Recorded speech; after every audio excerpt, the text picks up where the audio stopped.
this meeting of the Davenport Community School Board to order. We'll start here with the introductions. We appreciate your attendance at the board meeting. By attending meetings, you can learn about the accomplishments, needs, and concerns we face. The board meets regularly on the first Monday for Committee of the Whole meeting and second and fourth Mondays for each month for regular meetings. Open forums for the public is available only on regular meetings. All meetings are open to the public except closed and exempt sessions, which are permitted by certain sections of Iowa Code. All board decisions, however, are made in public open sessions. The board is not a forum. President Johansson, can you please mute your phone? Oh, sure. Just a second. Thank you. The board is not a forum. It is a deliberative body. Accordingly, it receives communication, both oral and written, as a medium of information. It does not debate the contents of such communication, but considers them in making decisions and the establishment of policies. During each regular board meeting, there's an opportunity to address the board by completing an open forum request and giving it to the board secretary prior to the meeting. Each person may have up to 2 minutes of time to speak. This is a time of listening by the school board, so the board does not make any comments during open forum. The issues will usually be referred to the administration for further study and follow-up if necessary. When the board president recognizes you, direct your comments to the entire board and limit your remarks to 2 minutes unless extra time has been approved by the board president prior to the meeting. The school board president will recognize one speaker at a time and will rule out of order other speakers who are not recognized. Only those speakers recognized by the chair will be allowed to speak. Comments by others are out of order. The school board president shall promptly rule out any discussion by any person, including school board members, that would violate the provisions of state or federal law or open forum policy or the statutory rights of privacy of an individual. To ensure that the board can conduct the important business of the district, the following guidelines apply to all members of the public who attend board meetings. The board asks that all members in the public treat open forum speakers, district employees, and the board with respect.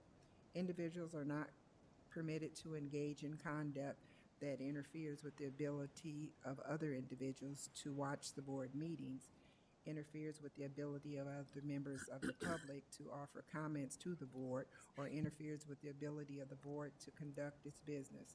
Demonstrations during public comments, such as clapping or cheering in response to either public comments or statement made by the board member, is discouraged.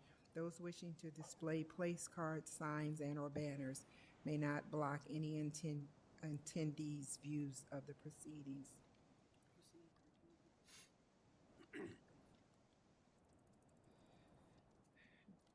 Director Beck, would you please read the board priorities? Sure. The Davenport School Board establishes the following priorities to ensure the academic success of all students. Provide leadership and direction to improve the overall learning environment in our classrooms, schools, and district, including the health, safety, security, and happiness of students and staff. And direct and support actions, programs, and activities which reduce the impacts of poverty on our students, their families, and our community. Thank you very much. Director Potts, would you please read the mission and vision statement? Mission statement: to enhance each student's abilities by providing a quality education enriched by our diverse community. The vision statement: education that challenges conventional thinking, prepares all students to compete in a global society, and inspires our students, parents, staff, and community to answer the question, what if? Thank you very much for that. Interim Superintendent Snekloff, could you please take care of student board reports? Carson, would you mind starting us off with our student board reports, and we'll head this direction? Right before Christmas break, members of West NHS went to the Handicap Development Center to sing Christmas carols. We also brought in lots of gifts for everyone there, and it's always a touching event to be a part of. Once break ended, 17 of West students went to Fairfield, Iowa to audition for the SEBA Honor Band. Of the 17 that went, 11 were accepted, including myself. The concert's this Saturday at Iowa City West High School. Still on the music side of things, show choir season has started and students are staying after school pretty much every day to prepare. The first competition was this past Saturday at Muscatine, and both the varsity group, West Connection, and the prep group, This Just In, competed. Although both groups didn't receive the result they hoped for, it was a great experience, and there's a bright season ahead. Winter sports are in full swing, and there's a big basketball game this Friday at West against Burlington. And lastly, preparations are continuing for Gala as we get closer to the dance that is on the 26th of this month.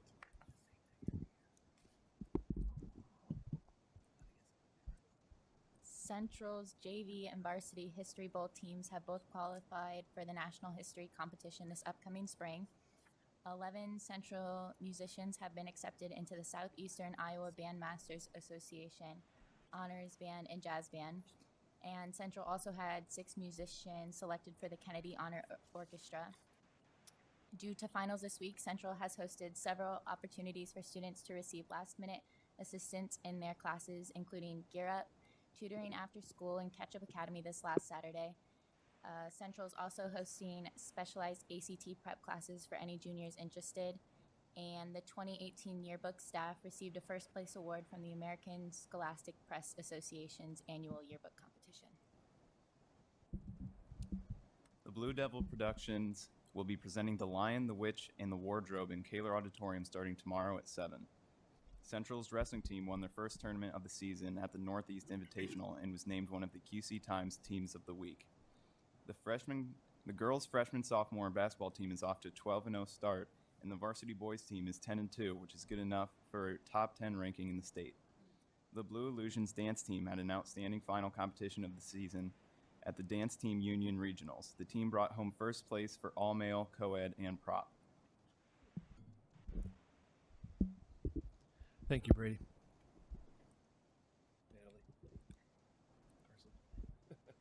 Thank you so much for those reports. It's always nice to hear what's going on in the schools. I also, before I ask for board reports, want to acknowledge that President Johansson and Director Gosa are on the phone with us this evening. Any board reports? Director Gosa, President Johansson.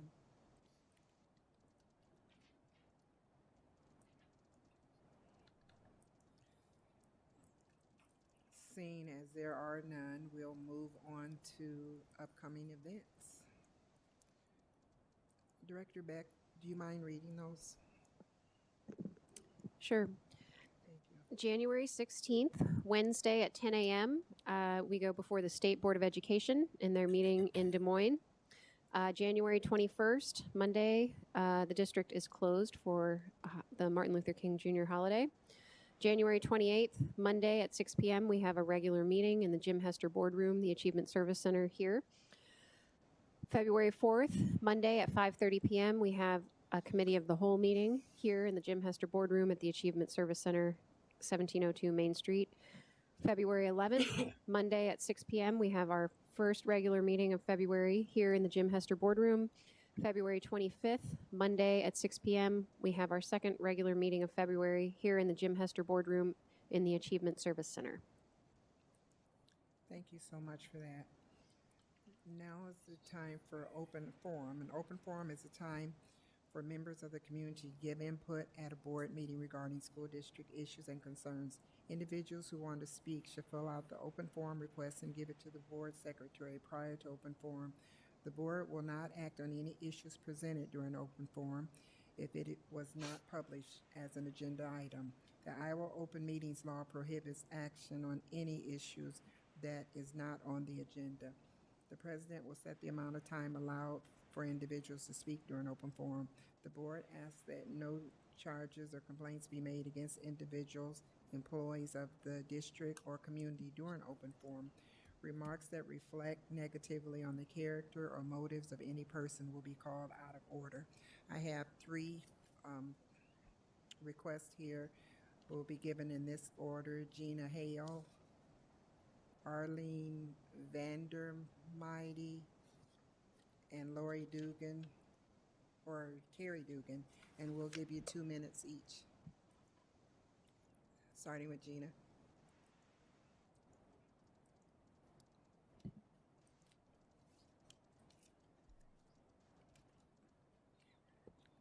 And we also ask that you state your name and address. I'm always suspicious of these microphones. My name is Gina Hale. Gina, can you push the button so it's green? Gotta have a green light. Yeah, and then Green. pull it Is really that close. better? Up to your mouth. I would rather use my teacher voice. I know, it's My name is Gina Hale.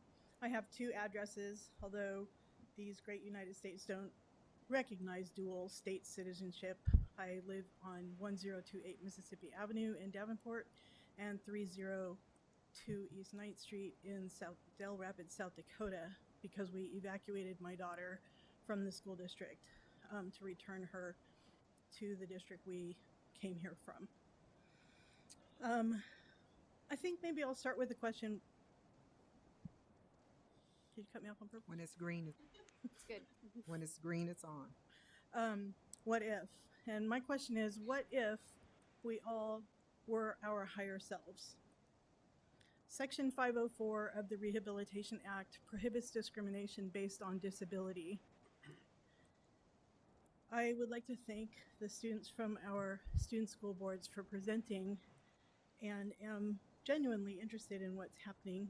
My daughter participates in a lot of extracurriculars, but I find it troubling that all the reports are about extracurriculars.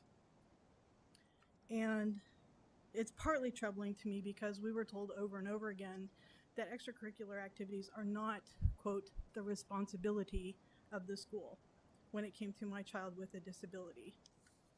I have not talked to any families of children with disabilities who participate in extracurricular activities. Civil rights laws, like the Individuals with Disabilities in Education Act, the Americans with Disabilities Act, and the Rehabilitation Act, are not written for the convenience of schools. They're written to protect children. They are a higher, generous, and noble promise by our country to provide equal education to students with disabilities. Equal doesn't mean they get to sit in classes with typically developing peers.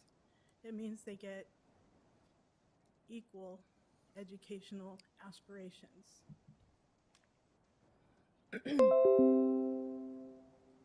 No one complains about the exorbitant cost of my other 2 children. I have a child who has less than a dozen students in most of her classes. Nobody complains about the teacher ratio. She participates in multiple extracurricular activities. She's been to Chicago 2-3 times. Nobody complains about the cost.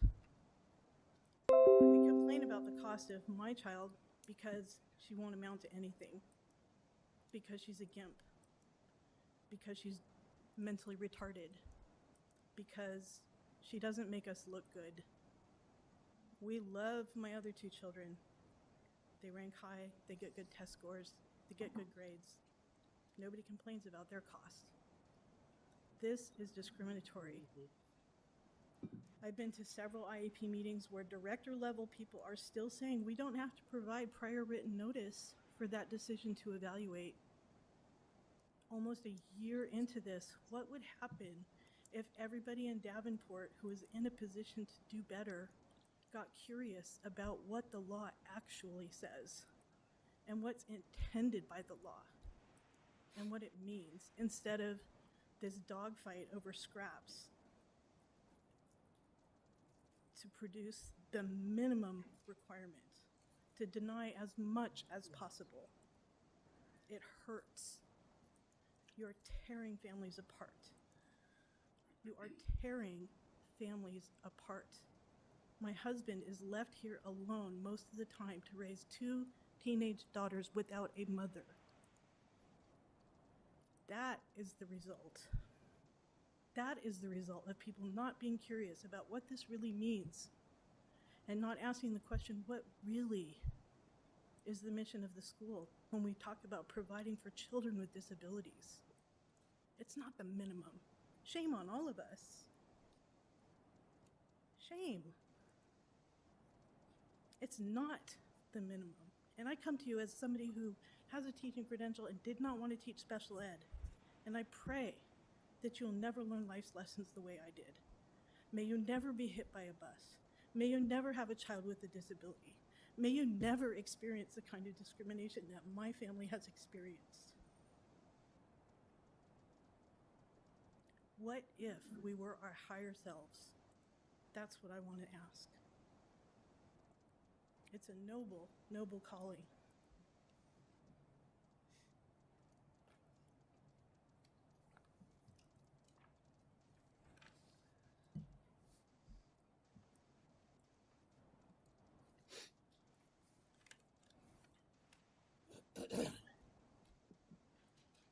Okay, my name is Aline VanderMine. I'd prefer not to say my address because I'm a teacher and I have students sitting right over there, but I live on LeClaire Street. Okay, so in times of struggle, families respond in one of two ways. Either they use the difficult situation as a bonding experience or they shatter, becoming fragmented pieces of what they once were.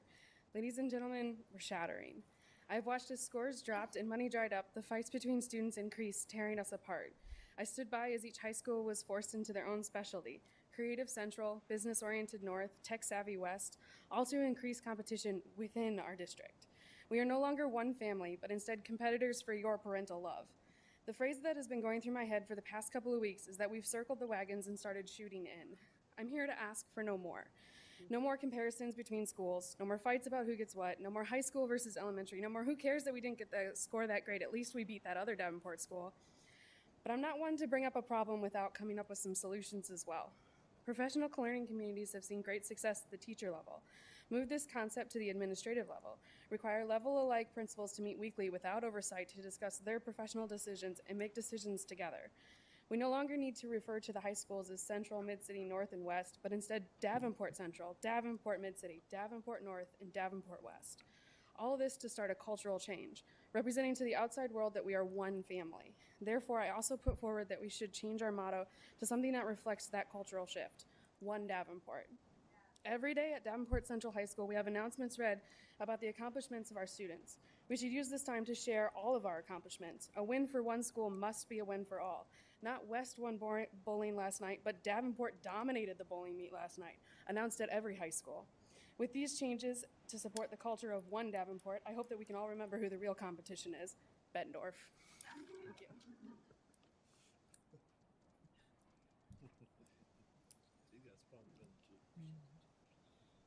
Hi, I'm Carrie Dugan. I'm at 630 East Colorado Street in Davenport, and I'm here on behalf of District-wide Davenport PTO. It's been about a year since we got started working for positive change in the district, and we thought we'd come and update you on our progress. As a PTO, we are stronger than ever, gaining members every day that want equity in Davenport. We have met with school administration, community allies, and we feel strongly about our ability to bring positive change. As Mr. Maloney shared last week, the most important component to safety in our schools is a healthy school climate. As a PTO, we have repeatedly asked this board to obtain an independent school climate evaluation from a national reputable firm, and you have rejected that idea. We continue to urge you, as the Iowa State School Board has, to include parents in reforms going on in our schools. Last week, you did not mention inclusion of parents once, TJ. Director Hayes, you have told us in writing that we've blown these issues out of proportion. I need you guys to ask, what if? What if the discrimination is real? What if those numbers are real kids? What if they really need your help? The truth is, you could all wake up tomorrow and care about all kids. You have it in you. You have the know-how. We have the people. So I just urge you, as we have urged you for a year, to include parents and want real positive change. Thank you all so much for your input in the meetings. They're greatly appreciated.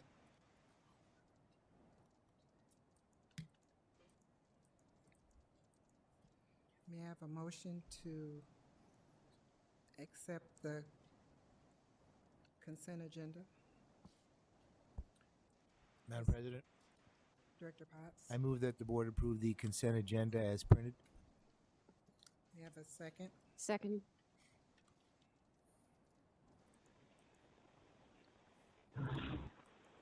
Any discussion? Okay, call for the vote. Director Potts? Yes. Director Beck? Yes. President Johansson? Yes. Director Gosa? Yes. And my vote is yes. Motion passed. May I have a motion to accept the approval of bills as written? Madam Vice President, Director Beck? I move that the board approve the bills, resolved all claims presented to the board having been duly certified as correct by the secretary, reviewed by the administration and board members, and they are hereby audited and allowed as just claims and warrants drawn on the treasury for the several amounts. Further resolved, the payment of claims and salaries be approved as presented for the periods of December 6th, 2018 through December 12th, 2018, special release by the president, and December 13th, 2018 through January 9th, 2019, with the following voided check number 359736 payable to Munchbox in the amount of $139.40, incorrect vendor. May I have a second? Second. Any discussion? Madam Vice President, question. Director Beck? What does special release by the president mean in terms of checks? Claudia? Twice a year in December and July, when there's only one regular board meeting, the board has approved bills to be paid in lieu of a board meeting. They're reviewed by Mary Carruthers and approved so that we don't have vendors waiting an entire month or longer to be paid. Okay, thank you. Thank you, Claudia. Are there any additional questions?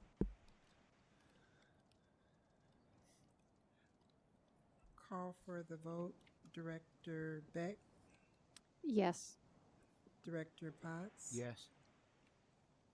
President Johansson? Yes. Director Gosa?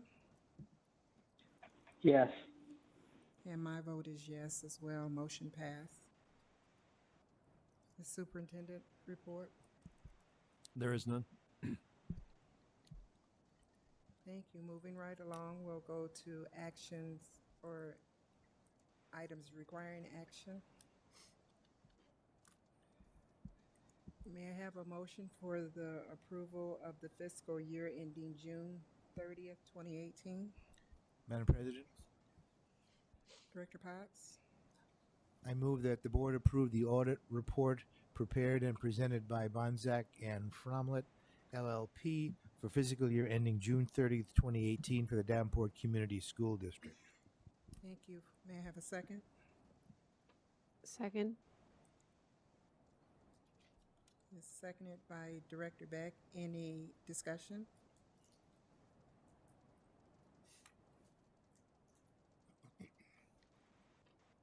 Director Gosa or Johansson, any discussion?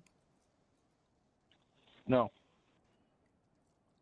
We'll call for the vote. Director Potts? Yes. Director Beck? Yes. Director Gosa? Yes. Director Johansson? Yes. And my vote is yes. Motion passed.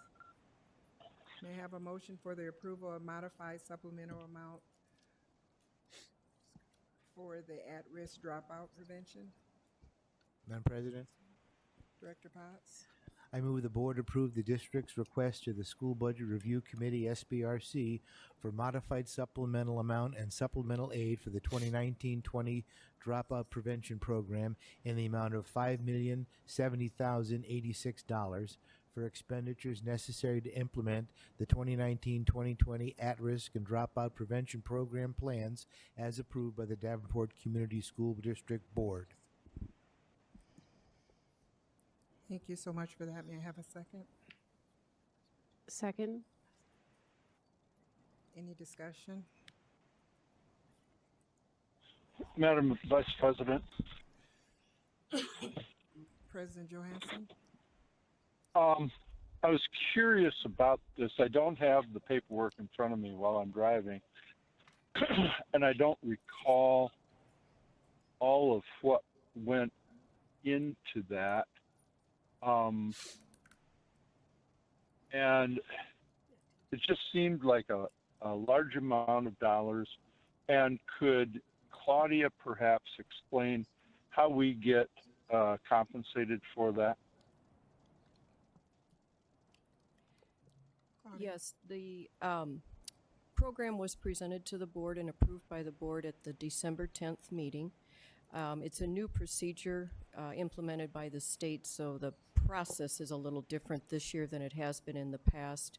The dollar amount is about the same as prior years, and tonight's action is the last formality required by the board to approve the request for the modified supplemental amount, and that is funding then that we receive from the state. And is it guaranteed by the state, or is it just one of these, we kind of hope they'll give it to us? It's guaranteed. Okay, thank you. Director Gosa, did you have any questions?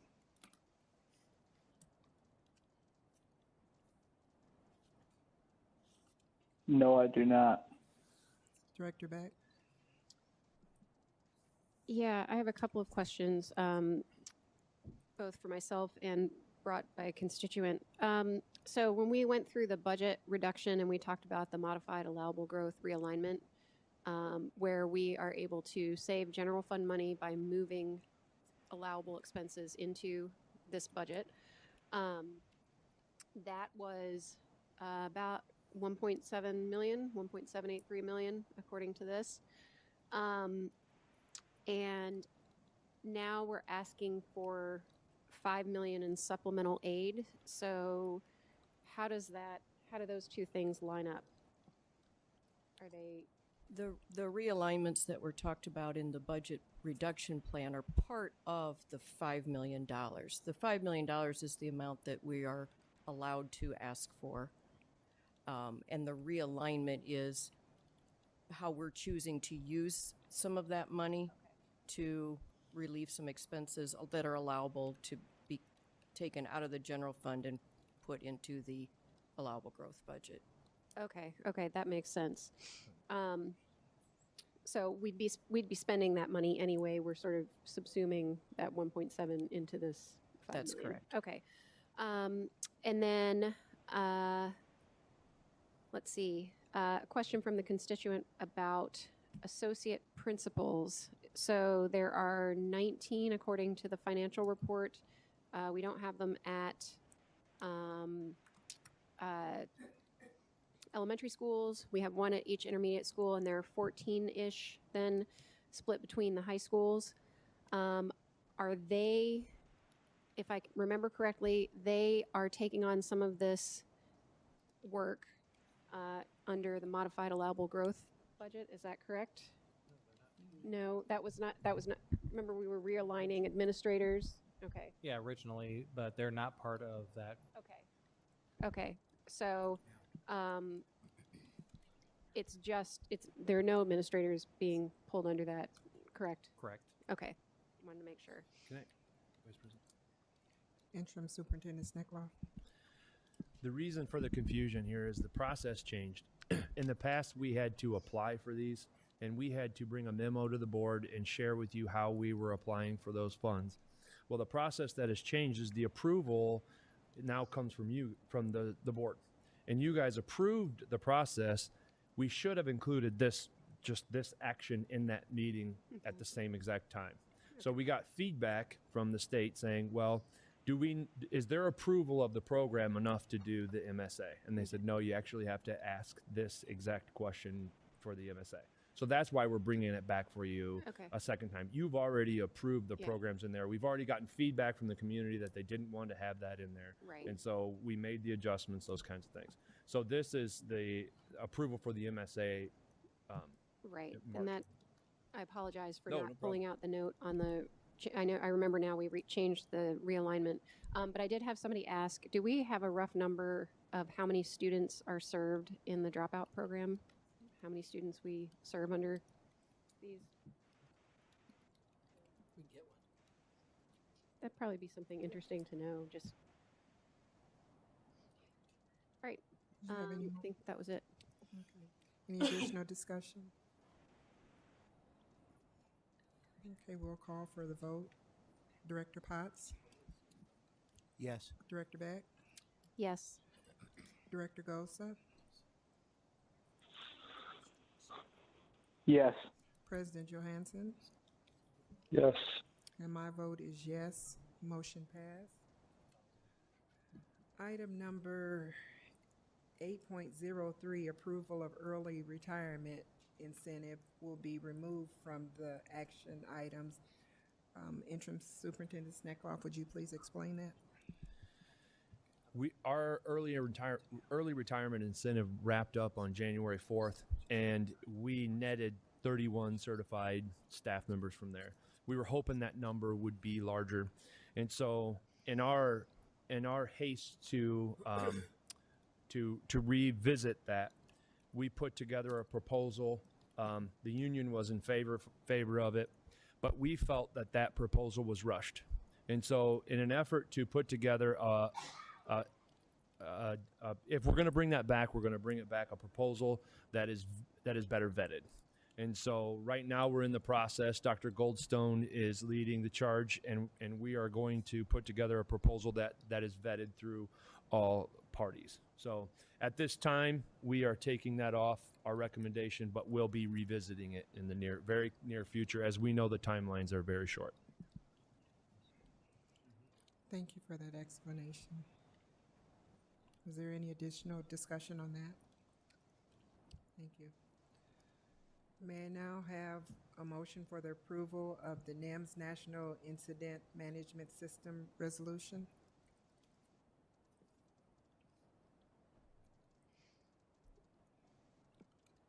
Madam Vice President, Director Beck? I move that the board accept the recommended action, that the board approve the following resolution adopting the National Incident Management System. Do I have to read the whole thing? Do I read the whole thing? Okay. Whereas Homeland Security Presidential Directive HSPD 5 from 28th of February 2003 established the National Incident Management System, NIMS, and whereas the NIMS establishes a single comprehensive approach to domestic incident management to ensure that all levels of government across the nation have the capability to work efficiently and effectively together using a national approach to domestic incident management, and whereas the NIMS provides a consistent nationwide approach for federal, state, and local governments to work together to prepare for and respond to and recover from domestic incidents regardless of the cause, size, or complexity, and whereas the NIMS provides for interoperability and compatibility among federal, state, and local capabilities and includes a core set of concepts, principles, terminology, and technologies covering the incident command system, unified command, training, management of resources, and reporting. And whereas beginning October 1st, 2004, all federal departments and agencies shall make adoption of the NIMS a requirement to the extent provided by law for providing federal preparedness assistance through grants, contracts, or other activities to local governments. Now, therefore, be it resolved that the Davenport Community School District, DCSD, Board of Education hereby adopts the National Incident Management System, NIMS, as its system of preparing for and responding to disaster incidents. Adopted this 14th day of January 2019 by unanimous action of the DCSD School Board as resolution number 2019-1, effective immediately. Thank you so much for that. May I have a second? Second. Any discussion?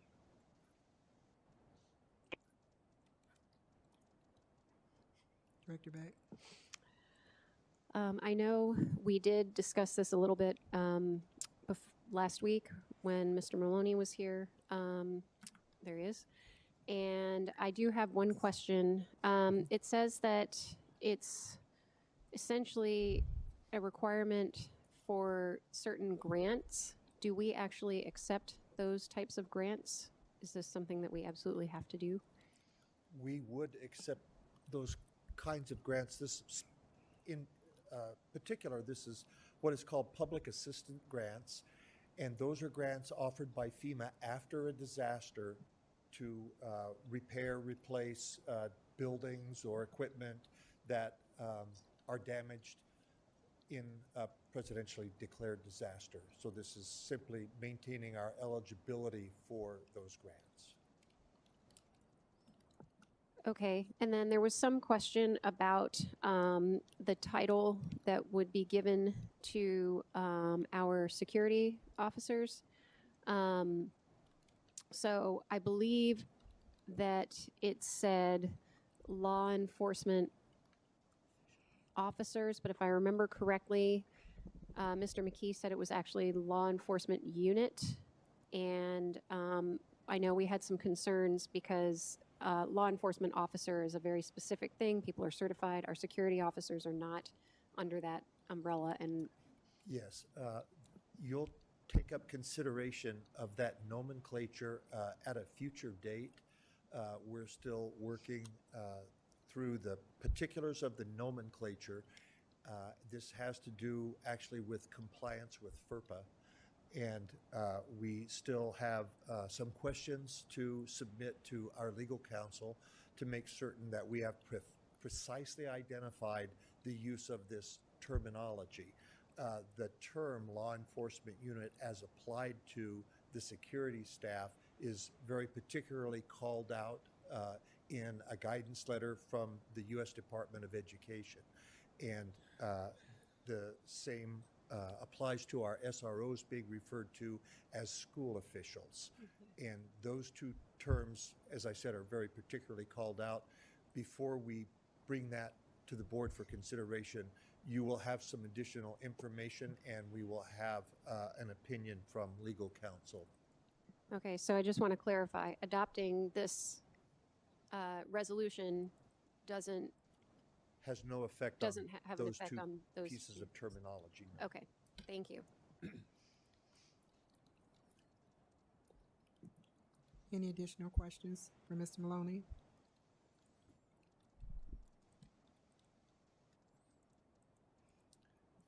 Director Gosa or Johansson?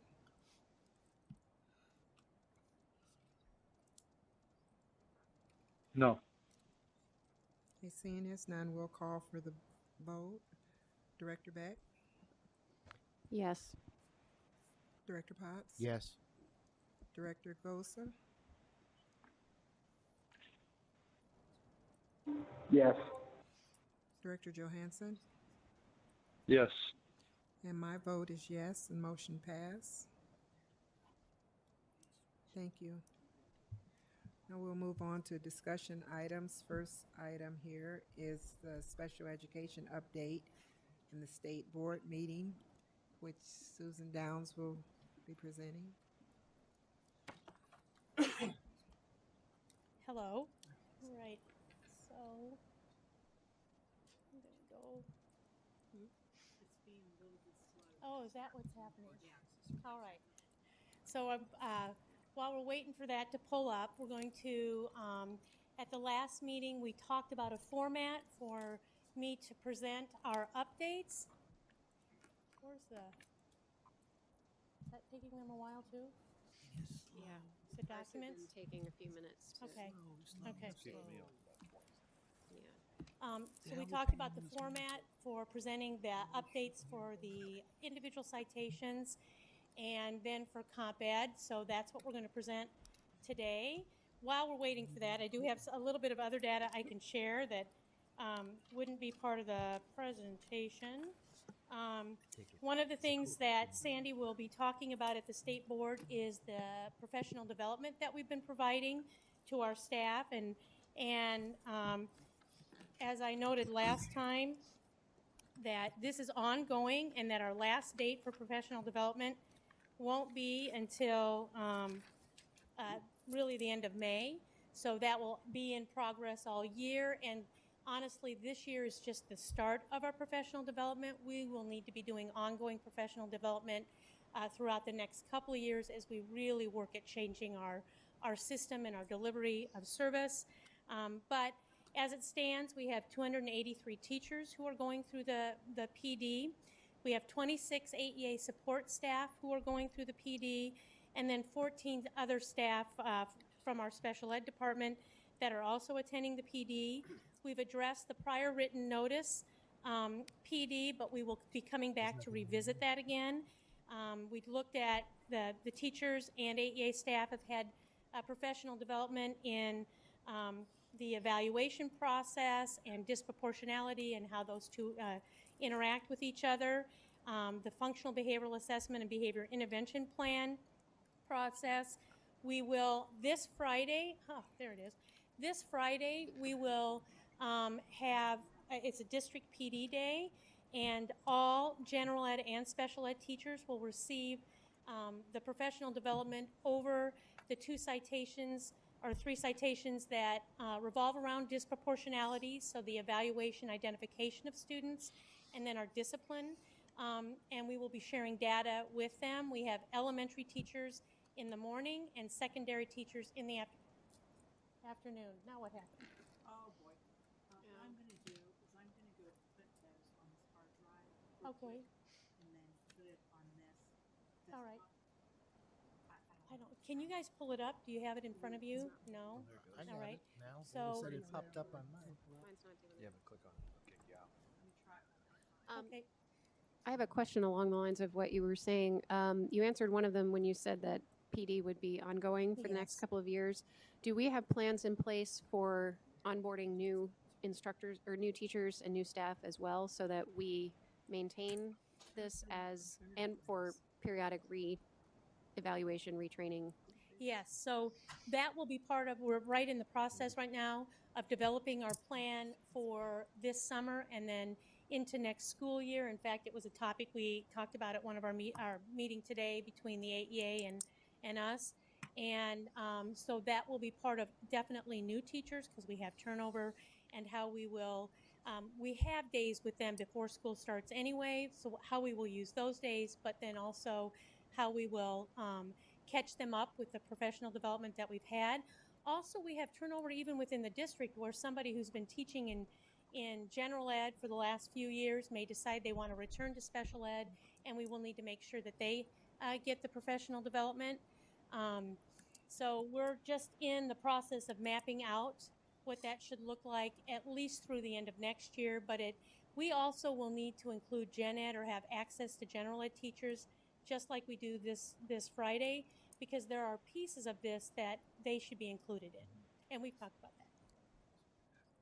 We're going to take about 5 minutes to give Mary time to try to pull this up, so you'll actually have something to speak from. Yeah, okay. Exactly. I mean, I could talk about it, but it'd be nice for you guys to have it to look at. Loading just very slowly. Yeah, Okay. okay. Okay, little let's 5-minute try, even it out. Let's do 6:55. She should Okay. be back before then. All right, perfect. So there's one document that didn't show up for us, but that's okay. I can still talk about it, but I'm going to, well, now where's my arrow?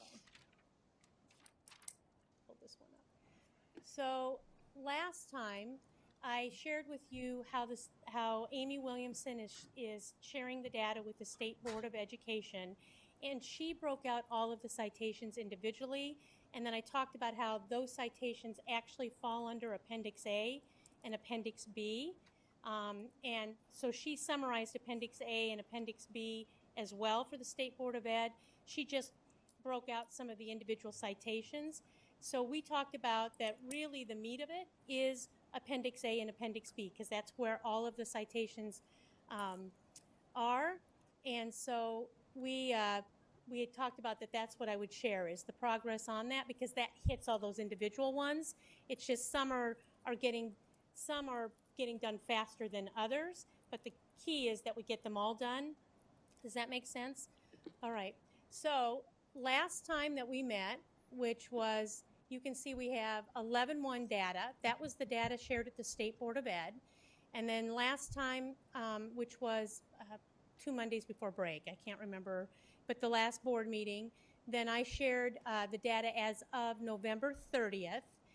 And so for Appendix A, we were at 39% complete. So they had completed 18, and I have out of 47 of the individual citations.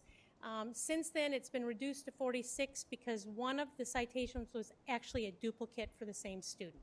And so it's just really 46. So now, as of December 30th or January 1st, right around there, we are now at 63% for Appendix A, and that is 29 of the 46 that we need to have completed. Any questions on that one? Yes. Are we going to make the deadline? Yes. We're pretty confident that we're going to make the deadline. Okay. And then this is sort of slightly off topic. This was 47 IEPs that were reviewed as part of the desk audit. Yes. That is sort of a random selection, right? Mhm.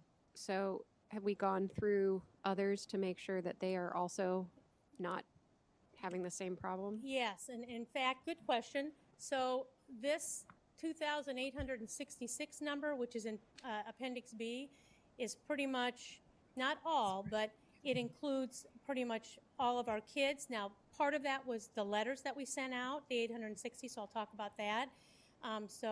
And then the rest were actual either reevaluations, or if we didn't require a reevaluation, at least an IEP meeting, but they're all IEP meetings. Okay. So at the end of November, we were at 61%. So by that time, they had held 1,700 or worked on 1,751 out of the 2,866, and they indicated that they had 262 more that they were in progress of completing. As of December 30th, January 1st, but December 30th, because the data is really from December, they had completed 2,207 of the 2,866, and so we're at 77% completed. So we're, and this is verified by AEA because they hold the data for Appendix A and Appendix B. Any questions there? Yes. So are these actual IEP meetings, or are these just sending notification that These are parents can, okay. Yeah. Of the 2,207, 860 were the letters that went out, and then the rest are the IEP meetings, and we still have looks like about 600. So part of what I want to talk about too is, because it's kind of confusing, so in the redacted list that you have, there are actually 2,866 lines. Some students appear in multiple spots for various reasons, and one of those were that the removal list where we were cited for possible removals, that was actually a redacted list of student names that we had given the state, so they didn't have the names. We had to go back and look up each one of those students because we did it by ID number, and then those students also appeared in the other list. So sometimes when we meet on the student, we have to cover all of the citations that they're cited for, but sometimes it means crossing off 2 of those lines. That's just sometimes. Okay. And sometimes it's not. Does that make sense? I know that's... Yeah, I was just concerned because it's gone up, steadily, but these are significant numbers, and I want to make sure that we're not going through it too quickly again or making changes that are quick and not, the way they're supposed to be made. So that makes sense if you're sometimes crossing off 2 with 1. Oh, I get what you mean. Yeah. So when we say that, is the student appeared on 2 different lines, and we made sure that we covered all of those citations in our IEP meeting.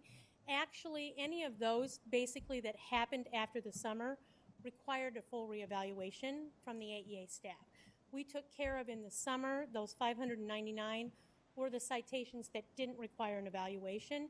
So that's why these are going to take a while, but we're confident we will have them completed by April 23rd. We're going to be going up until April because, again, it's doing a reevaluation. And last time I talked about you don't do just one kid at a time because the reevaluations can occur over a matter of sessions or, you know, a week or two. So there are multiple students being reevaluated at the same time. Any other questions on that one? We still have a lot of work to do, but we're confident that we're going to get there. Okay, now it went to there. So then the data that we were collecting, we talked about the compensatory education data. And at the state meeting in November, and again this month they're going to do it, they reported it by hours owed versus hours completed.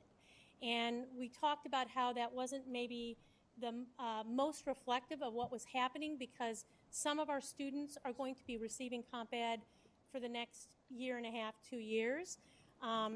In fact, one student was noted as qualifying for Comp Ed for a couple of thousand hours of Comp Ed.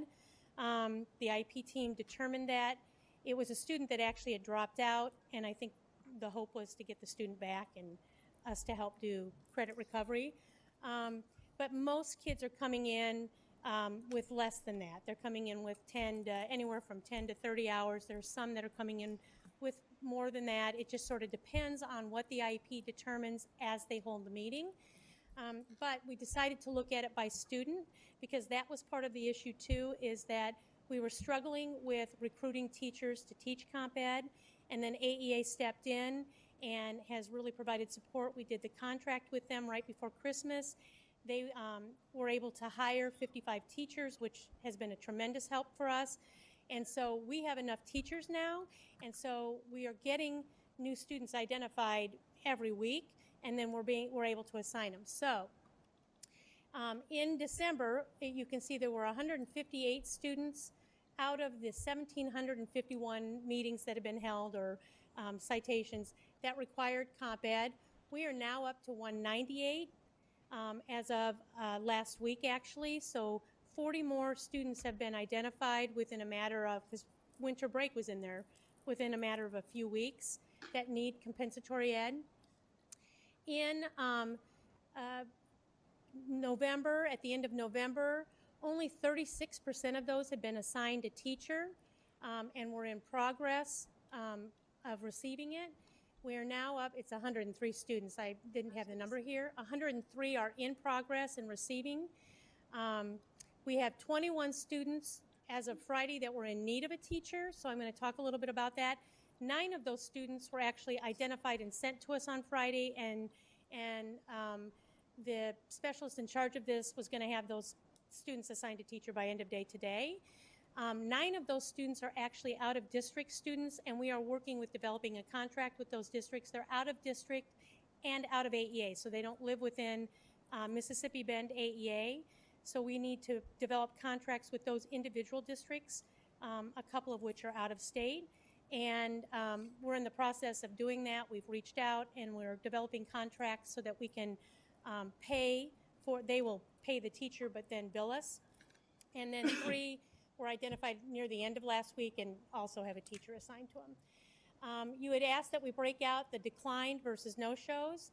So 26 families had declined as of Friday. We have 5 kids who are no-shows, and we've contacted their parents, and they say, no, we really want them to get this. So we continue to schedule. They just won't come. And then we have 17 students right now that we have made multiple attempts to schedule. We continue to contact the families, but we just can't reach them. And there are a variety of reasons. Some have moved, but a couple are incarcerated, and the prisons won't allow us to communicate with them, so we may have to wait till they're released and then deal with it after that. And when we saw this issue last week, then we reached out, our department reached out to the buildings and asked if the administrator and or a teacher would try to make some contact with the families if they were still in attendance there, or do a home visit, because the teacher assigned to the student was not able, they weren't getting a response. So that's what we're doing with that. Yes. Sorry, I keep asking so many questions. No, keep doing that. That's So, when students decline or their families decline, do we know why they do that? Do we ask them, is it just, no thanks, I don't need that? Is it, I don't know. is it a that- matter of trust? We don't trust that you're going to do it right this time? I mean, I don't know. I don't know that we've asked. We can reach out to those teams and ask. Okay. Some families are just not interested, Yeah. but there might be some of the other two. There Okay. really might. I will tell you, we've also had parents decline and then later call us and say they changed their mind, and then we schedule it. okay. So And then the no response, you mentioned incarceration, that was the students were incarcerated? Mm-hmm. Okay. Because it seems to me that would be a perfect place to receive compensatory education. yeah, it and a would if perfect the time. prisons would let us through. Okay. So that's the issue. We've tried to make contact because they're 18-year-olds, so they make the decision for themselves. Yeah. But so you we're can't not go with the allowed to make family. contact Okay. right now. Okay. And then just sort of overall with the compensatory education and some of the other things that we're doing, do we have any way of getting feedback afterward from the family, like Sure, like a we could satisfaction send out a survey. or Yeah. and it can be anonymous, and I Yeah. know it's self-selecting who answers these kinds of surveys, but I think it might be helpful to have some way of getting feedback. Yeah. And also from, students who are currently in our programs probably wouldn't be a bad idea every once in a while to survey, Mhm. are you satisfied? Why not? What's the issue? But I think just to make sure that when we are, I know the AEA is administering a lot of this as well, but making sure that we're doing this really well Mhm.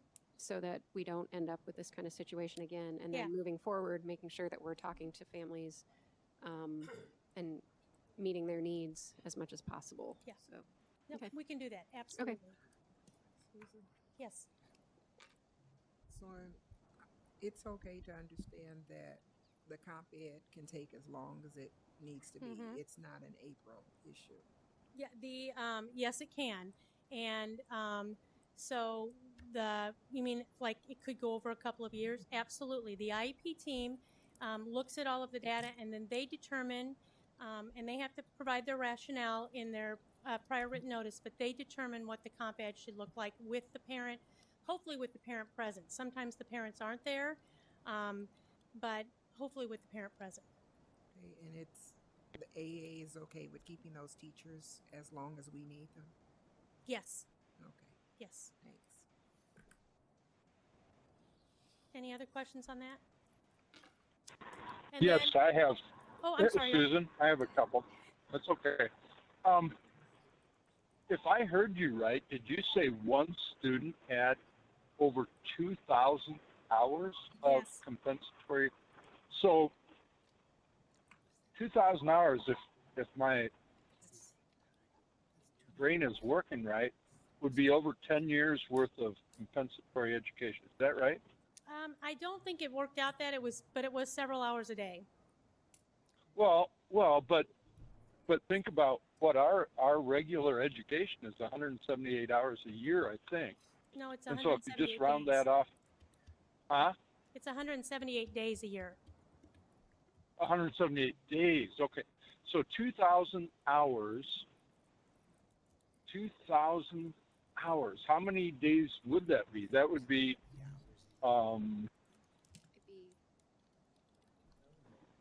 I mean, even at 7 hours. If it's 2,000, they were basically saying that they needed 2 years of education.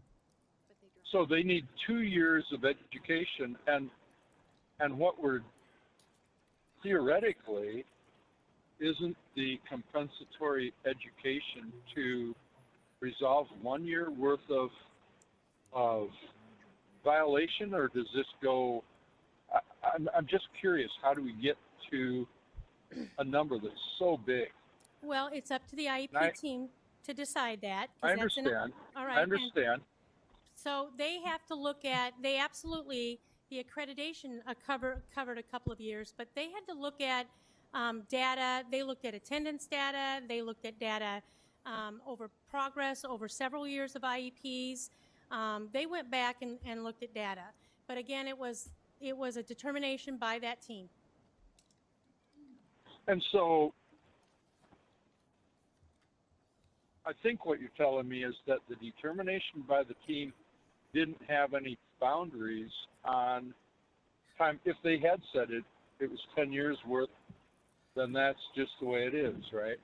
The IEP team gets to determine that.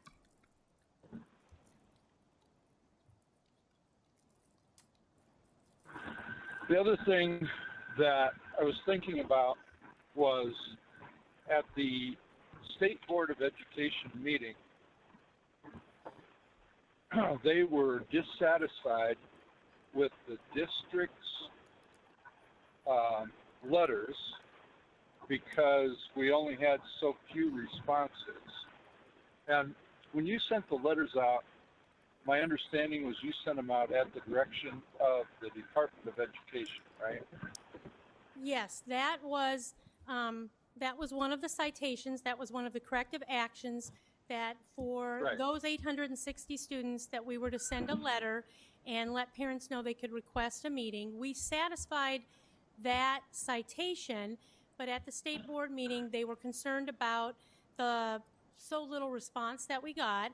And then at the last board meeting, you requested, as a board, you requested that we followed up, and I actually have data on that because we followed up. So the purpose of my question, though, is should we be anticipating, even if you're complying with everything that the department has requested that we do, is that going to be sufficient, or should we over anticipate and do something more, like in compensatory education? Even if the IEP should determine 2,000 hours, should we overguess? Should we go after those kids that are incarcerated, as Director Beck said, and somehow go beyond what the Department of Education tells us or allows us to do? I'm just curious about your kind of philosophy on that. Well, I think we need to do our due diligence, right? So for those students that are incarcerated, once they are released, they're not in forever, we need to reach out to them and then hold the meeting. But other than that, I think what we should do is follow what the State Department has cited within their corrective action plan. And then if they want us to do something in addition to that, they can ask us and we can follow through.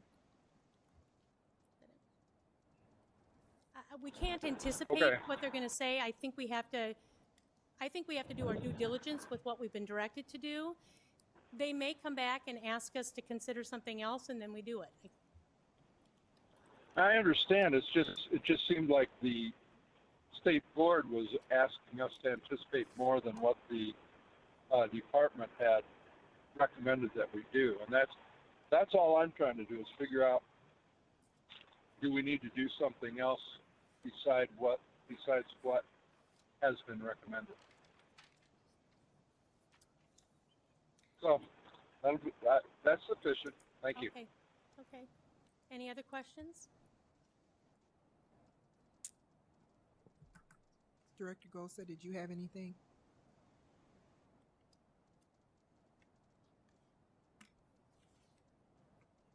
No, I do not. Okay. So the next, I gotta see which ones I've got here.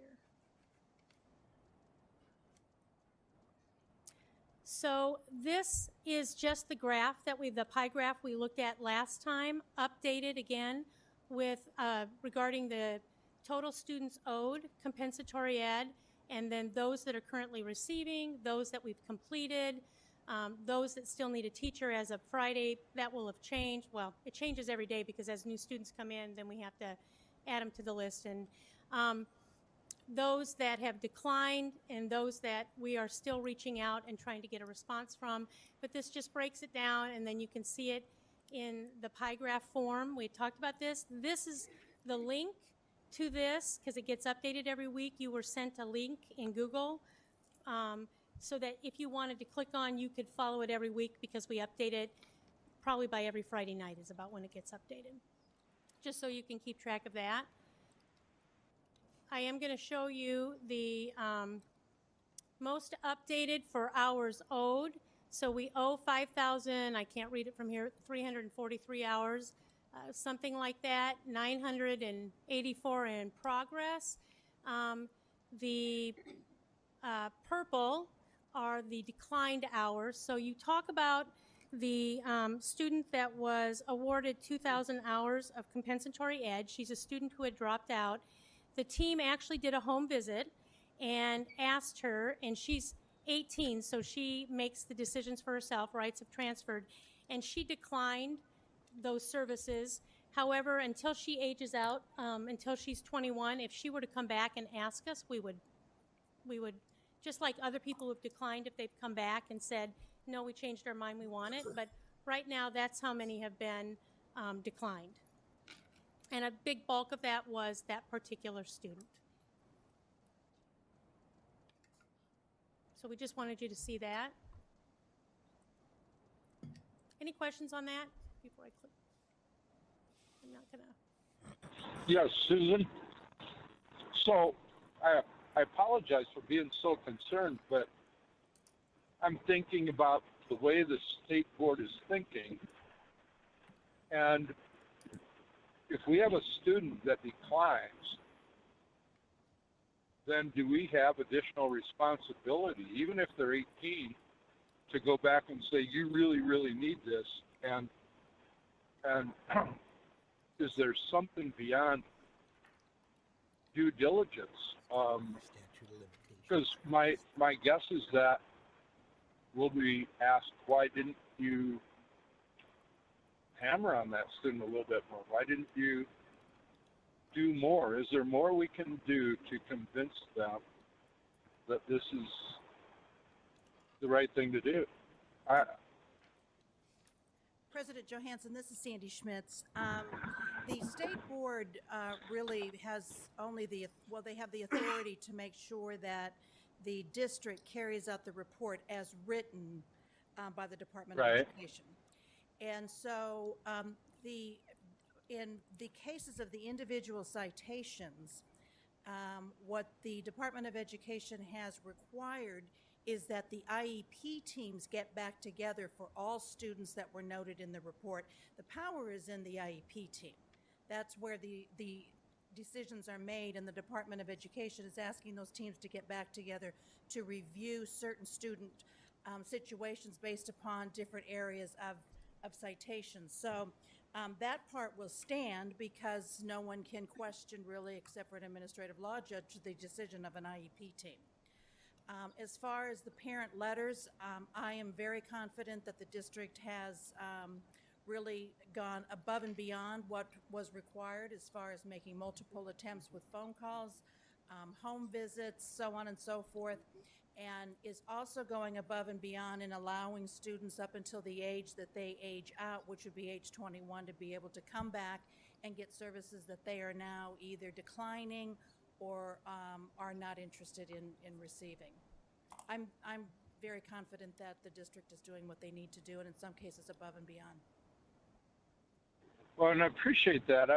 You understand that my concern, though, that if the board says it doesn't really matter, you're going to do what we say, even if the department said it's the IEP team, because we don't have the authority to say, sorry, that's not legal.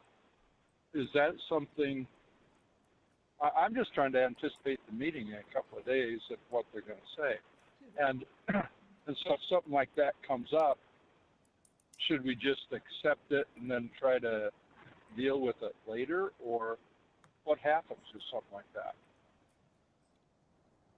I cannot anticipate anything that the state board would require IEP teams to do at this point. Of course, you can never say never. But Yep. I think we also could spend a lot of time and resources trying to anticipate. And so I think that we move forward as directed with the report, which the district is doing. I am extremely confident that all the individual students mentioned in the report will be addressed by April 23rd through the AEA and the district's efforts, and we'll work on systemic things beyond that. So I'm feeling very, very positive at this point. My comments to the state board on Wednesday will be very positive. Okay, thank you. So the next pie graph that I'm showing you is actually for the 860 letters. So we had heard from 13 parents, and at the last board meeting, Director Goza had requested that we go back and try to reach out to the parents we hadn't heard from. So I put a team together who got a process together, and that's what we did. And what we did is we contacted each special ed teacher and had them then reach out to the parent. We gave them some talking points around why they received the letter in the summer and would they want a meeting. As of Friday, we have, out of those 860, 777 were ours to contact. And then the other 80 were actually speech-only IEPs, and so AEA took care of that, and they've reached out. And then of the 777 that were ours, we've been able to reach 680, I'm going to have to look at it here, 683 families. And from that, we still have some we're trying to reach, but we're continuing to make that effort. And from that 683, there's an additional 54 meetings that have been requested, and those are being scheduled. And we're going to continue trying to reach the ones that we have not been able to get a hold of yet.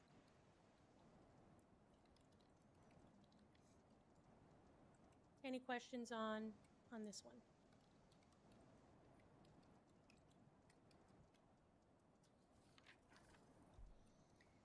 All right, so that's all the data I have to present based on what we had said I would bring to your meetings, just to keep you updated. Anything else? Any other questions or comments? Director Gosa or Johansson?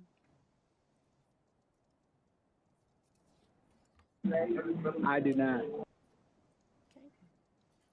Thank you so much for that thorough update. Now we'll move on to Phase 2, and Interim Superintendent Sneckloff will be presenting this. We are entering this week. We have received an agenda, and we have received the requirements for documents to be sent to the state. Our administration has been in contact with Amy Williamson to discuss what it will look like. So I want to give you guys a brief report of what it's going to look like. So right now we are going through what is very similar to what a district goes through frequently, which is a desk audit. They're asking for, different items from different departments. And so they've kind of created a slick system to do that, where we're uploading documents to them. And our goal is to have all of those to them by the 18th. That way, that'll give them time to review, ask us questions going into our Phase 2. And that's this month? Huh? This month? Yes, the dates for our Phase 2 audit are January 29th, 30th, and 31st, and 1st. And what they're going to do is they're bringing 10 to 15 people from the Department of Ed, bureau chiefs, an array of people. And they are going to conduct interviews with staff members, community members, parents, that range from teachers, paraeducators, administrators, to the whole gamut. While they're conducting those interviews, for 2.5 days, they're going to take a district leadership through a comprehensive plan called I think they're calling it the DAMI, which that's a modified version of the SAMI, which our schools are going through. And basically what this is an assessment of our multi-tiered system of support. And through this process, we will become stronger. Our organization will become stronger. And so our phase 2 audit will begin on the 29th, 30th, 31st, and 1st. Currently, we're uploading desk audit items to them, and their team will arrive on the 29th, and we will begin there. They're going to begin by interviewing our district level leaderships, our superintendents, associate superintendents, our directors of that nature. From there, they will spend the week of February 4th writing a report. And when they leave, when they leave to write the report, they will give that report to us, and we will then begin to move forward if we need to make any adjustments or corrections. That report will be presented to the State Board of Education in March at one of their state board meetings. So that's the process that lays before us. We wanted to make sure that the board was aware of what was coming of us. We know that this is a very quick timeline.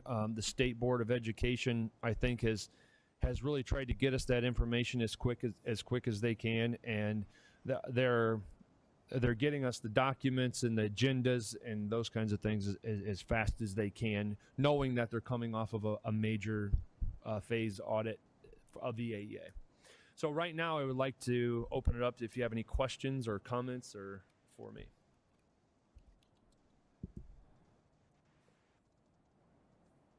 Back. So you said that some of the interviews will be with the board. When will we be notified, and how will we be notified? Typically, they will contact you with a time, but I gave the agenda to Mary, and I think Mary's going to give you a forewarning of that. Okay. But it will be that week, and it is outside. It's usually in the afternoon for your convenience. Okay. And they will give you, I think they're pretty flexible if I can't make it this time, Right. but they'll give you a forewarning to interview you. And then my other question was, how do they contact the public or parents? How do they go about making sure that they're getting a good slice of parents? Because we know that if you just send out an email or something like that, there's a limited number of people who will respond. But we want to make sure that we know what's happening with everybody, or I'm assuming they would want to know that. So how do they go about soliciting information from parents and then from the public if they do something different for public versus parents? They have a process for that, and they're sending that to us this week to let us know what our involvement is in that process in selecting parents. Any additional questions? Yes, I have a couple. Go ahead.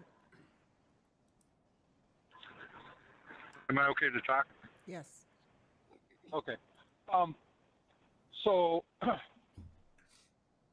TJ, you know that our schedule towards the end of this month is especially hectic. And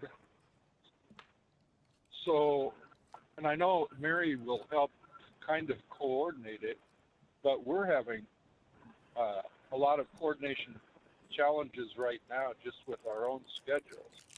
And so if we're going to be asked to participate, I'm just wondering if there's a little bit more prep. Do we know what, is it just going to be questions? Are there going to be documents? Is there a little bit more that we could know other than some of us will be talked to? I think that's kind of the point of these interviews is they don't want anybody from the district to prep you. They want to invite you and allow you to come and speak freely. So I will continue to dig into the items that were sent to us to see if there's any kind of prep work for the board, and to see if there's anything that they're specifically requesting for the board. But as of right now, I only see that you will be scheduled to be interviewed by different members from the Department of Ed. Okay, I mean that it just, that's something I think we should know, is if if they're going to require documentation from us. So, okay, well, I guess we'll just deal with it. Thank you. Did you have anything, Director Gosa?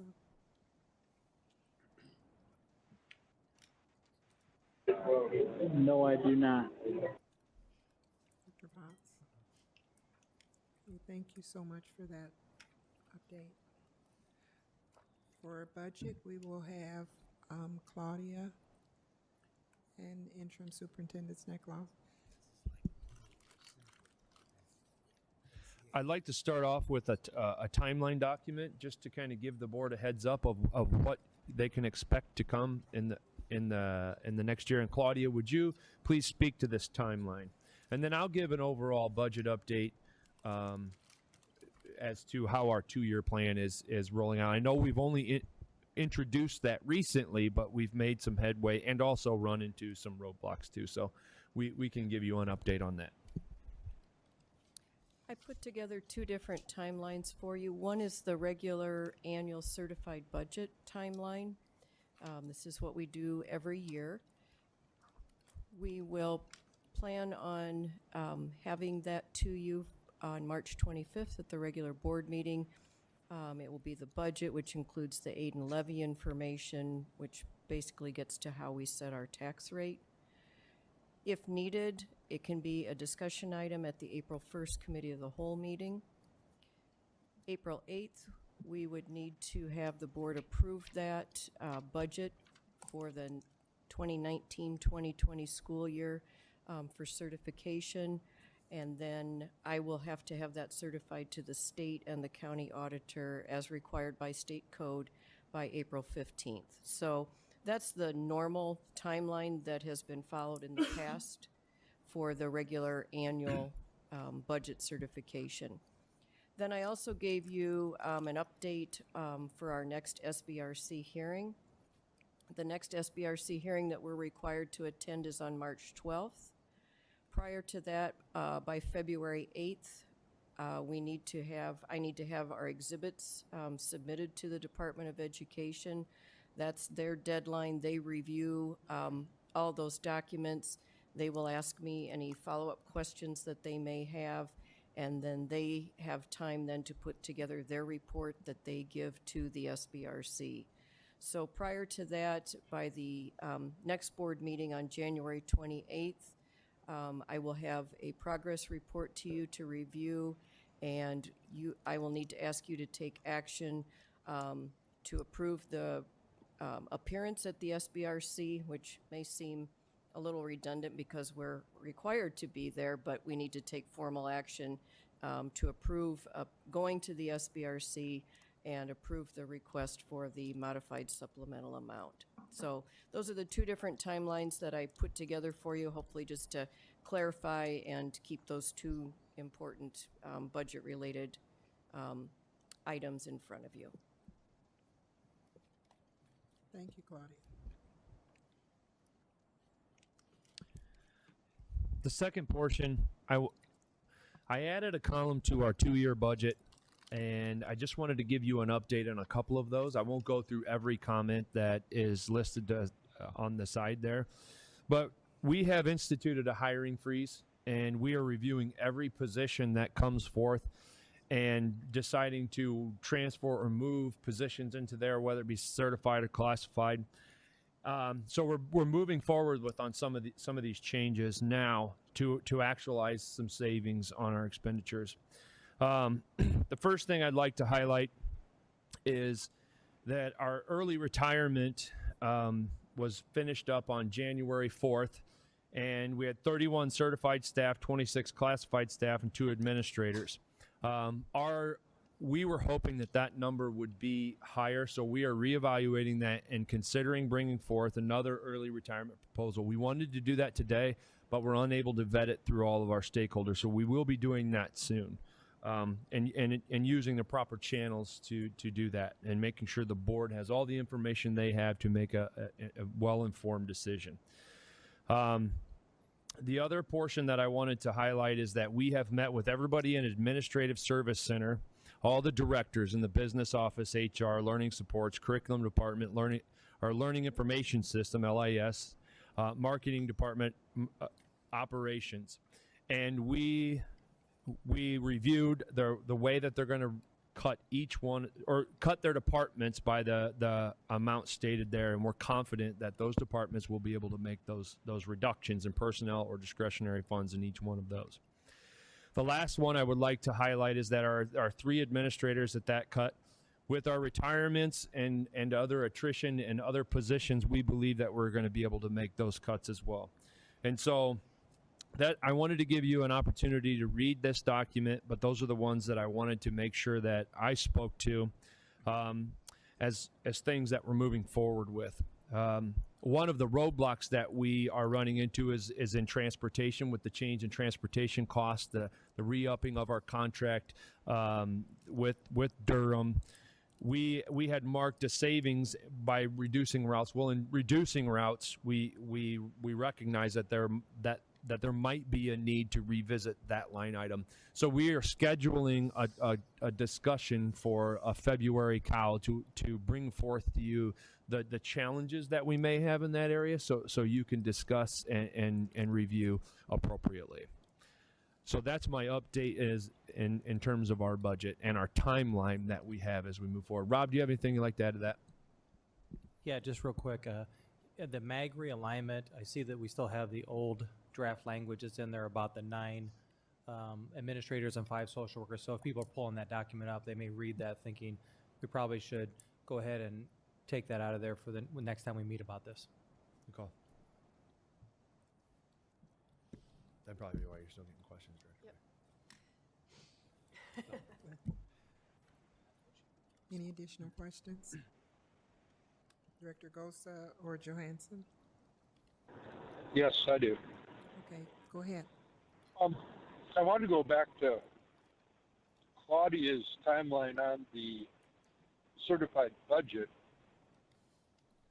I'm just a little uneasy about the first time actually getting it is like the last meeting in March, and it feels like we only have 2 or 3 weeks, and I'm just wondering if there's any way to get information before that time, because the board won't really have any opportunity to discuss it, challenge it. I'm just asking, could we get a snapshot earlier that we could discuss? I will try my best. I am attending an ISFIS budget workshop put on by Larry Siegel at the end of this month, and that should help me get quite a bit of it put together. There are a lot of moving pieces involved with it. I would certainly do my best to give you a snapshot, maybe a very rough draft at the first regular board meeting of March, so it'd be 2 weeks before the 25th, so March 11th. I will try my best to do that. In the timeline, there is opportunity for discussion at the April 1st Committee of the Whole, but I will do my best to have something to you at the first regular board meeting of March. So I appreciate all that. While you're talking, I'm just thinking about the past years, and I'm thinking about past issues that the board has dealt with, and you may have some very controversial recommendations there, and this is a strange year, certainly, but even if there's, I don't know how to do it. I don't want to suggest a manner in which to do it. It just, I'm just uneasy without more time being available to debate it. I'll just leave it at that. President Johansson, on the first Yeah. page, those are the recommendations that they are posing to us. And as a reminder, the certified budget, the expenditure portion of that is very high-level summarized. We'll certainly be incorporating all of these reductions that we've been talking about into that, but the majority of what the board is asked to do is looking at the different pieces for all of our different funds and how that makes up our total tax levy rate. And that, getting down to it in just a nutshell, that's what the board's being asked to approve each year. If for our certified budget is the tax levy rate that then goes to our stakeholders. No, and I certainly understand that, but we have not always accepted the administration's recommendation on that levy rate. And that's why I'm uneasy. I'll just like I say, I'll leave it at that. You understand my unease. I understand what our responsibilities are, but it isn't just to rubber stamp the recommendation for the levy rate. Yes, I understand that. It's a major decision that the board makes. Yep. Okay, thank you. Director Gosa.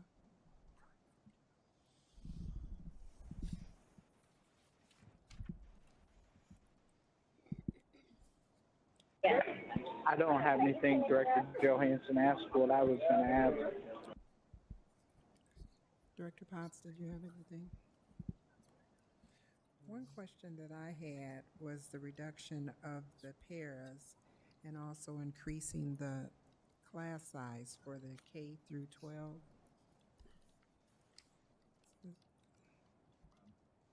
Who can address that? Yeah, class size? Yes, the increase of the class size was in like the first entry, and then later on it's a reduction of about 30 paras. Mm-hmm. The question is... With the larger class size. Yeah, the para reductions have pretty much started to take place already. And the class size, the para would come back into the picture if we exceeded the new class size limit. In other words, if we increase the class size, if we would get at capacity or over, then we would consider putting para supports back in. Okay. But the numbers are going to be higher in this budget, the class size. As an example, what would like an average first grade class size be about? 26. They went 24, 26, 28 for Okay. K1, 2, 3, 4, 5. So it could go up to 28? Mm-hmm. Okay. Thank you. Any additional questions? Okay, thank you for that. One more question. Director Beck? Along those lines, have we gotten feedback from teachers about how they think that increasing class sizes and reducing paraeducators or making other changes like that is going to work? Anything? Any ideas? We know how they feel about it. Okay. I mean, I realize it's pretty obvious nobody wants to do that, but I guess that is concerning.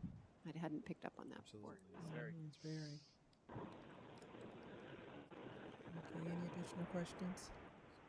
Yeah, Madam Vice President, I have one more. Go ahead. So, following Director Beck's question and thinking about some of the comments made in open forum and thinking about the State Board of Education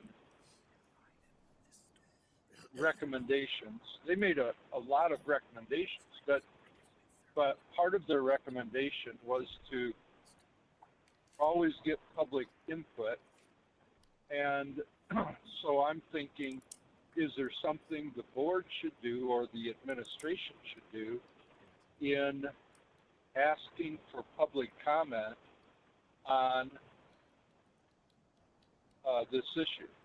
Because there will be, certainly for every position that is considered, there's going to be thoughts. We've had some people already come to public forum, but I'm just thinking maybe there's somebody out there that would have additional advice that would help the board or the district in this challenge. President Johansson, I think that's an excellent point. Right now, I have Rachel Steiner, Mike Maloney, Rob Scott, myself. We're reviewing best practices. We've looked at several different models to seek input from our public, from our community. What is it that they want to see in our schools? What is it that, how do we move forward with that process? Because the decisions that we need to make moving forward in this district are going to be very important decisions that need public input. So right now we have been working diligently on that. And we have a process that we think will include stakeholders. The very first thing that we need to do is we need to do public presentations about why are we here? What's the cause for this this drastic need to reduce our staff? And so that's where we're going to start. But we do have a plan, or we are formulating a plan to seek public input, and more than just input, to really take our community as partners. And so we know that that's going to be critical, because this is what we needed to do right now to move a 2-year budget through. To become sustainable, we know that we have to start making really big, important decisions, like closing a school, or do we want this program or that program? Well, that's the community's decision to decide. And unfortunately, those decisions need to be made. And so that's the way we're going to move forward. And I'm confident that we will have a process that will include all voices. Thank you. Thank you. Were there any additional questions?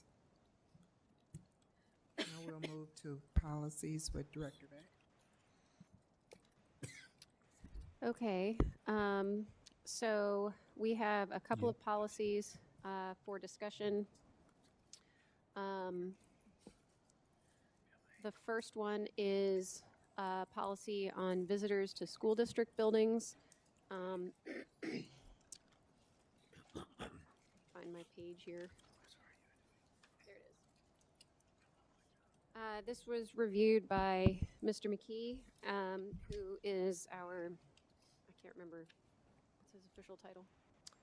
Director of Security? No, Security Specialist. Security Specialist, yes, thank you. And recommended some changes. The policy committee, by and large, agreed with these changes, made a couple of grammatical changes, but basically the idea is that anybody who wants to visit a school has to go to the administrative office for a visitor's pass, and you have to wear that pass while you're on school grounds or in the building. And during regular business hours, you will need to provide appropriate government identification in order to obtain that. And if you can't check in through the electronic management system, which we have in place in all of our schools now, and if it's not working, then you have to do it on paper. So, and if you were an unauthorized person, so for whatever reason, not allowed to enter schools, you're prohibited from entering schools. So that's our current policy, and I will open it up to discussion if anybody has any questions on that.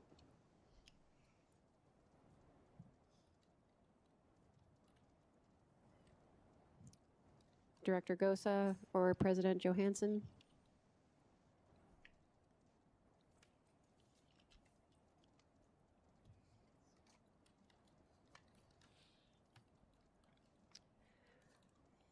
Okay, so then that is our discussion on that one. We will bring it for a vote in the future.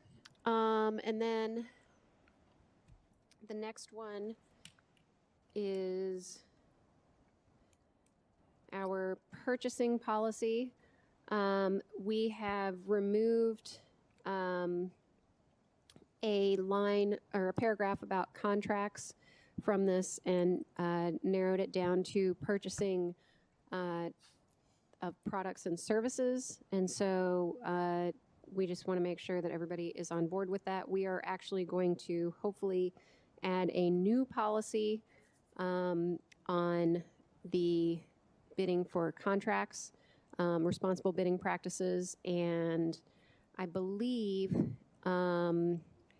we are going to wait on that one because we have some more questions, and we've only just heard back from legal, but I will ask Director Gosa about that in a second. So for now, are there any questions, discussion on policy 303.01, the purchasing policy for, this is for products and services, and we're taking out the paragraph that relates to building and bidding.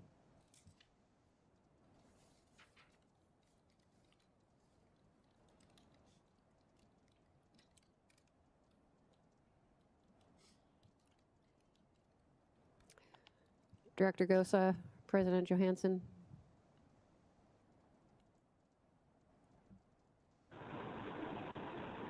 Right now, I defer to Director Gosa. Okay. So with regard to what had been included in this, we are hoping to create a new policy that falls under business operations that has to do with responsible bidding practices. But what we have here, I believe, is changing again. So Director Gosa, is that correct? We are going to hold this back and discuss it again as a policy committee?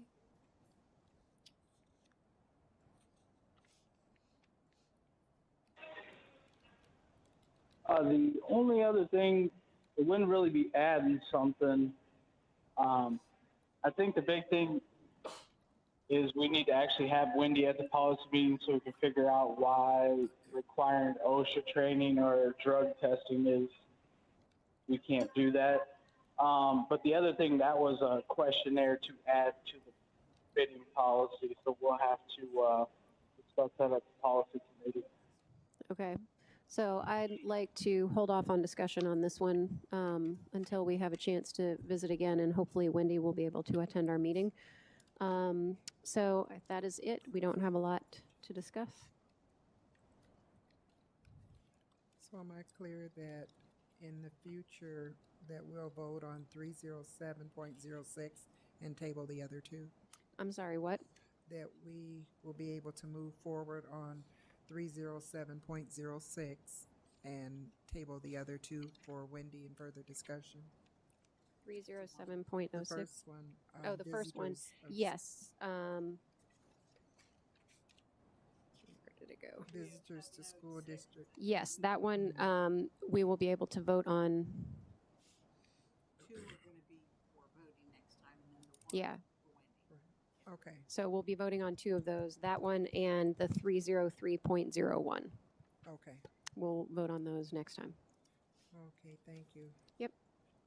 Is there any additional question? Thank you very much for that. Administrative reports. There are none at this time. And I have one board report here from, or board request, I'm sorry. It's from Director Beck. She's requesting an information request for a discussion or description of actual practice for textbook review, adoption, and use. Why are we requesting this information or agenda item? We charge rental fees, and we have also deferred textbook adoptions I like to make sure that we're keeping textbooks for at least up-to-date, relevant, but I am also curious about whether all, is that textbooks? Curious that all teachers in that area are required to use textbooks, and which ones I like to make sure that we are changing or charging a reasonable fee and not charging for things not used. Yes. Okay, can I get a second?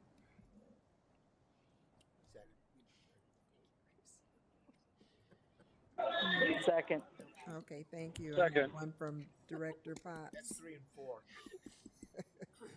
Okay, when would you like this information or agenda item? And she'd like it as soon as feasible. Are there any additional things? I have one thing here. It's not a request, but just for informational purposes, to double check your calendars and make sure that Tuesday, January 22nd at 5:30, that we start the interview seminar. It's an open meeting followed by a closed meeting for presentation of candidate slate by HYA Ted Blessing. It's here in the ASC boardroom and executive boardroom. The candidate interviews will be held in room 3 and 4 at Tax Slayer Center at 1201 River Drive in Moline, and that will be on Friday, January 25th, starting at 1 o'clock, and they go through to 5:15. Candidates will be interviewed, and on Saturday morning, the additional 3 candidates will be interviewed between 9 o'clock, and we should be done by 2. On Monday, January 28th at 4 o'clock, the board meets to identify semifinalists, and this is a closed meeting. On Tuesday, February 5th, Wednesday, February 6th, and Thursday, February 7th at 8 each day. 3 finalists will have 3 full days of touring the schools and meeting administration staff and community members. And 5:30 each evening on the 5th through the 7th, second round interviews with finalists, and these are closed meetings. And all of the interviews from Friday and Saturday are closed interviews. On Saturday, February 9th, the board meets to identify preferred candidates. Time and place will be determined. Those are closed meetings as well. And on or before March 1st, the board offers the contract to the finalists. Okay, with that being said, I will entertain a motion to adjourn the meeting. So moved. Second. We call for the vote. Potts? Yes. Beck? Yes. Gosa? Yes. Hanson? Yes. And my vote is yes. The meeting is adjourned.